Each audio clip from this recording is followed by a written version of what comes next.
ನೀ ಯಾಕೆ ಹೋಗಲ್ಲ ನಿಮ್ಮಮ್ಮ ಹತ್ರ? ನಿಮ್ಮಮ್ಮ ಐತಿ, ಹೋಗು. In the our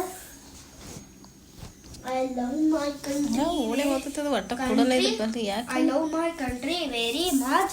ಜೈ ಹಿಂದ್ ಜೈ ಭಾರತ್.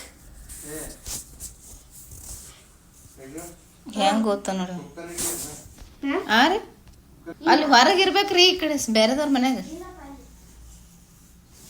ಜುಜು ಬಾಯ್ಲಿ. ಏ ಜುಜು ಬಾಯ್ ಬಾ, ನೀನು ತಿನ್ನಕ್ಕೆ ಕೊಡ್ತೀನಿ ಬಾ. ಬಾ ಕೂಡು ಕೂಡು ಕೂಡತ್ ಹೇಳತ್ನಿಲ್ಲ, ಕೂಡು.